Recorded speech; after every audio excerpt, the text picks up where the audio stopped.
खुली। इसे मालूम हुआ कि लाडली पास नहीं है।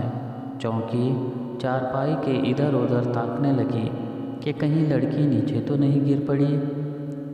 इसे वहाँ न पाकर वो उठ बैठी तो क्या देखती है कि लाडली झूठे पतलों के पास चुपचाप खड़ी है और बूढ़ी काकी पतलों पर से पूरियों के टुकड़े उठा उठाकर खा रही हैं। रूपा का कलेजा सन्न से हो गया।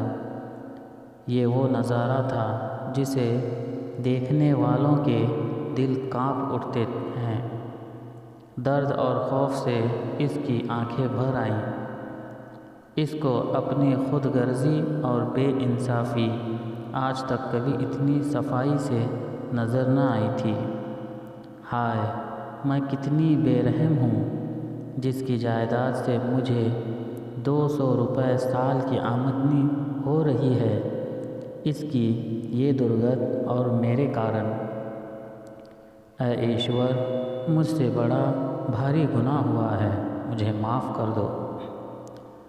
रूपा ने चिराग जलाया, अपने भंडारे का दरवाज़ा खोला और एक थाली में खाने की सब चीज़ें लिए हुए बूढ़ी काकी के तरफ चली। काकी उठो, खाना खा लो, रूपा ने रिक्कत आमेज़ लहजे में कहा।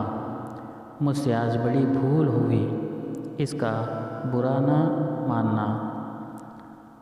परमात्मा से दुआ करो कि वो मेरी ख़ता माफ़ कर दे।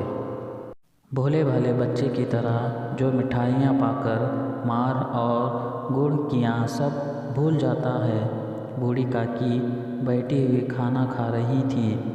इनके एक एक रोए से सच्ची दुआएं निकल रही थीं और रूपा बैठी ये रूहानी नज़ारा देख रही थी।